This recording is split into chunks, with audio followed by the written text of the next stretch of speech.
and brought hell with him after they adjusted to U.S. The Mad Dog is pissed.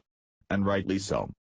It seems that Secretary of Defense James Mad Dog Mattis has now decided not to send full military reimbursements to the rogue terrorist nation of Pakistan after telling Congress that the country has not followed through on its promise to crack down on the Haqqani terror network. Wasn't Pakistan the nation who had 9/11 mastermind Osama bin Laden living right under the noses of their military for years without turning him over to U.S. authorities?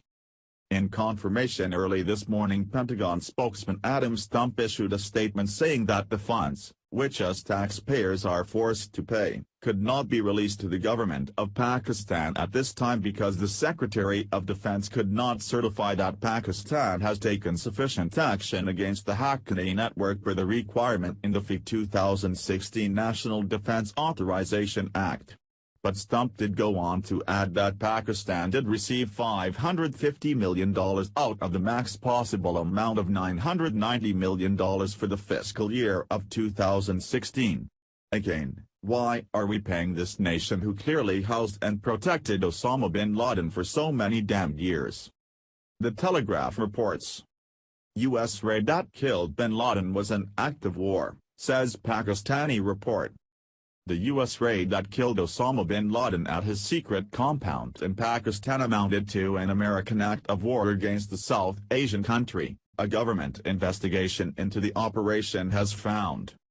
Pakistan's Abbottabad Commission, set up to probe the raid and previous efforts to capture the al-Qaeda leader, delivered a trenchant condemnation of the U.S. decision to unilaterally launch the operation inside Pakistani territory without seeking permission from the government in Islamabad.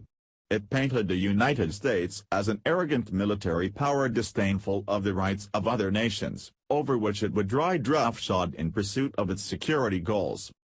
The Commission's report, leaked by Al Jazeera on Monday, denounced the U.S. action as the greatest humiliation suffered by Pakistan since 1971, when East Pakistan seceded to form Bangladesh. U.S. officials have justified the decision to keep Pakistan in the dark by suggesting there was a risk that the target might be tipped off. In an October presidential debate, President Barack Obama put it bluntly, "If we had asked Pakistan for permission, we would not have gotten him." The Pakistani government saw it differently. The raid demonstrated Washington's contemptuous disregard of Pakistan's sovereignty, independence and territorial integrity in the arrogant certainty of unmatched military might, the report stated. Officially lies in the U.S. fight against al-Qaeda. The already complicated relationship between Pakistan and the United States suffered a severe rift over the bin Laden operation. The tensions between U.S. and Pakistani security forces were illustrated in the report by interviews with Lieutenant General Ahmed Shuja Pasha, who headed Pakistan's Inter-Services Intelligence (ISI) at the time of bin Laden's killing. Lieutenant Gen Pasha said U.S. arrogance knew no limits and accused Washington of waging psychological warfare over the whereabouts of Taliban leader Mullah Omar and bin Laden's successor Manal Zawahiri. He quoted a U.S. intelligence officer as saying, "You are so cheap. We can buy you with a visa, with a visit to the U.S., even with a dinner, we can buy anyone." But the former ISI Director General himself criticized the Pakistani government for becoming too weak and dependent on Washington to stand up to its ally. He said that systemic failures showed Pakistan was a failing state. "We are a very weak state and also a very scared state," Lieutenant Gen Pasha told the commission. The report was also scathing of the Pakistani military's failure to respond rapidly to the 3-hour operation, 100 miles inside its territory. Pakistan eventually scrambled jets in response to the U.S. incursion, but the delay was such that U.S. forces had already concluded the operation and left Pakistani territory. The commission gave a damning indictment of how bin Laden was able to live in the country undetected for nearly a decade, accusing the Pakistani authorities of culpable negligence and incompetence for failing to pick up on clues as to his whereabouts. The report also stated that it could not disregard the possibility that current and former officials had provided plausibly deniable support to the al-Qaeda leader. However, it said it had not found evidence to substantiate allegations of official complicity. The ISU has been accused of colluding with the Taliban and al-Qaeda, an allegation it strongly denies. In the Commission's interviews, Lieutenant Jen Pasha also discussed the thorny issue of U.S. drone strikes on Islamic militants, revealing private double-dealing over a practice Pakistan has publicly condemned.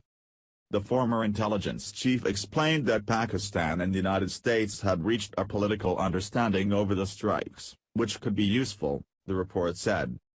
Admittedly, the drone attacks had their utility, but they represented a breach of national sovereignty. They were legal according to American law but illegal according to international law, the commission quoted the eyes ahead as saying. Lieutenant Jen Pasha said the Americans had been asked to halt drone strikes because of civilian casualties but added that while it was easier to say no in the beginning, now it was more difficult to do so. He also confirmed that the U.S. had conducted drone strikes against targets in Pakistan from the Shamsi air base in the country's southwest.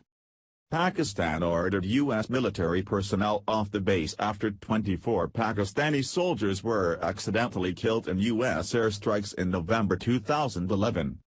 Mattis' reluctance to certify that Pakistan has aggressively cracked down on terror groups may be part of the Trump administration's overall effort to put pressure on Pakistan and other rogue nations. And it's about damn time. There is no reason why us American taxpayers need to pay for nations which are known to be hotbeds of terrorism in order for them to clean up their act. I never expected this to happen under Barack Hussein Obama, but when the U.S. found out that the Pakistani military was protecting Osama bin Laden, they should not have only gone after the compound where he was staying, but also all Pakistani military installations.